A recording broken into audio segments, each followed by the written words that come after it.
I found myself working on random interesting bus projects this morning. Meet Betty, our converted Bible bouse, or bus house. Interesting to me at least, and I thought that maybe they might be interesting to someone else out there, so I thought I would try to capture some of them here and there. I'm working in the far back of the bus now.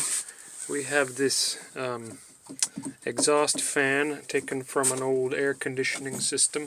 I just installed this tremendous little Chinese PWM controller so you can nicely control the speed. It's 20 amps. I think I got it on eBay and it works nicely. I've had 2 of those units.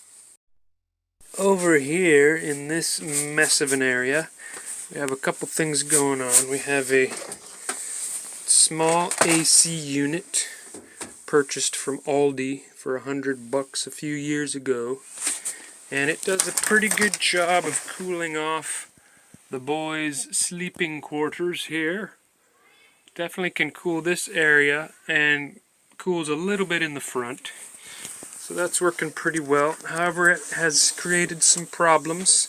Of course, you know these little AC units generate a lot of drippage, especially here in the southeast because of all the humidity.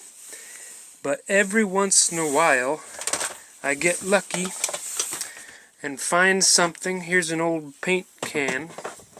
And so the plan is to install this paint can under here like this, drill a little hole right here which will drip into this old paint bucket and then thereby capturing the water and use it for flushing this little toilet sometimes or for other things if we run out of water. So I'm just going to drill a little hole right here.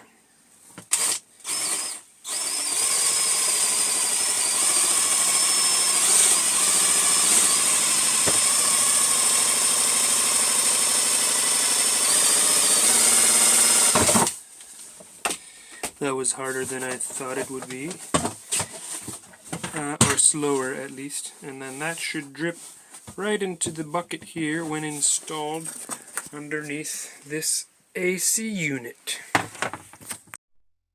It's really incredible. This thing fits up in there almost perfect, and it'll capture any drips. I'm just gonna zip tie it to the AC unit. It really gives me a little burst of joy when I can use the stuff that I already have and don't have to go anywhere and buy anything. Because if I have to go buy something from the store, that's going to waste at least an hour, waste some gas, waste some time, some energy. But if I have it already, and if it actually is repurposable, which is rare, but does happen, that gives me quite a bit of joy. And I think this one might work out. Okay, so that looked like it worked out pretty well. Just zip tied over here, a couple places on this side. Over here, I didn't have anything for the zip tie to attach to, so I just put one little screw through the plastic and into the housing. And then as long as I have things lined up just right as we bump down the roads, that hole will drip right into this bucket. So that's kind of fun. Underneath, you may have noticed this tremendous brand new tiny little compressor. And this is for our airbag system. I decided to delete all the old airbag systems which were very complex and distributed, and just pump up the rear axle airbags with this fellow, $50 at Walmart. And then, so this is what I replaced. This was the little 12-volt pump. This big one runs on 120 inverter power from up here, as does the AC unit. So far, it's working well. I set this little guy to about 50 pounds pressure, and that'll keep us bumping happily down the road. If we do have a heavy load, I can crank up or down the pressure as needed, so it's still adjustable. Overall, I'm trying to create space back here for all of our stuff. I will be deleting this old AC unit sometime soon, I hope. Maybe harvesting some parts. Some of these fans still work good, but the AC itself does not work. I'm trying to make space. Might build some shelves back here to store our electric bikes that we got from Echo Trick. We have 4 of them and they fold up. And I have a feeling that I can get all 4 over on this side if I build some shelving systems or something. One other strange project that I'm working on back here is that I have just deleted a little heater that ran off of engine coolant heat that was back here.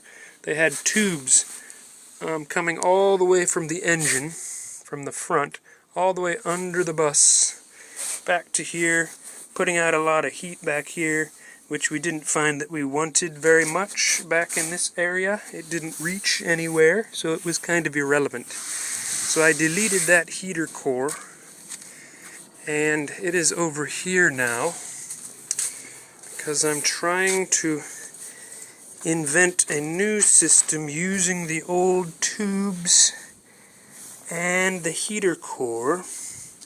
If I can add heat to this heater core and circulate the engine coolant, then I may be able to warm up the engine on cold winter mornings. These old big diesel engines are notoriously hard to start in the mountains in the cold. So if there were a way to take some energy from another heat source and warm up the engine in a similar way that the plug-in heater does, but without using so much AC power, that would be tremendous. So my idea was to use the extra energy from this little diesel heater unit that I have also recently installed under our bed here. This is our little diesel heater unit. I also bought this on eBay, I think. Computer controlled. So far, very happy with it. It lives here under the bed, and it puts out a lot of nice hot dry air. Underneath the bus are the exhaust and air intakes for that heater. I'll flip you around in a second. We're under the bus here, and we have the exhaust from the diesel heater and the air intake. Here's the air intake. Goes up through the floor there, and here's the exhaust. Now I noticed that the exhaust coming out of here has plenty of heat left over, so it warms up the interior of the bus great, but then the exhaust still has plenty of heat. So if I could hang that heater core here and warm that water up and send that to the engine in the morning when we're all cold, might be a tremendous way to warm up the engine before we get going on a cold morning when we're away from humanity, civilization. But I'm having trouble. Is that the heater core doesn't get warm anymore. In the back of the bus, it got warm just fine. And when the engine was warm, this thing was warm. But now, as I warm up the engine and run it for a while, nothing. I don't know if I got a big air bubble in the tubes, or maybe there's an air bubble in here. Maybe it needs to be bled. I'm not sure what's going on. If you have any ideas, I would appreciate your input. If anybody has done anything like this before. I have not heard of anybody doing a project like this, so if you have, I would really appreciate your input. It seems like a good idea. but can it be done? I don't know. We'll see. One other little project that I have been working on is just to insulate the windows better. We have plenty of trouble staying cool in the summer and warm in the winter because of all these billions of windows. So I am blocking off from the interior with this shiny silvery stuff. I had some of this left over from some other project, so I just sprayed adhesive on the window first and then stuck it down and then finished it off with some foil tape. I'm hoping that will keep the windows better. And then, because it looks kind of odd from the outside, I have been also painting the windows with regular old house paint. And in fact, the entire bus is painted with regular old semi-gloss white paint from Walmart, which is made by Sherwin-Williams, if you read the fine print. And so far I'm pretty happy with this exterior semi-gloss stuff. It looks pretty good and it sticks to the windows pretty great so far. Of course, time will tell what will happen when we drive thousands of miles across the United States again. Can it handle all that? I don't know.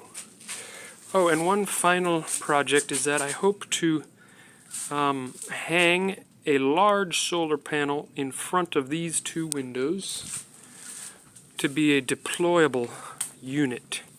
So often we find ourselves parked under a wonderful shady tree, which means we don't have enough solar generation from the three huge panels atop.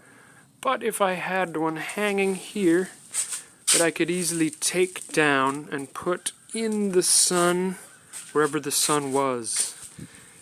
And so I've been testing that. It works well.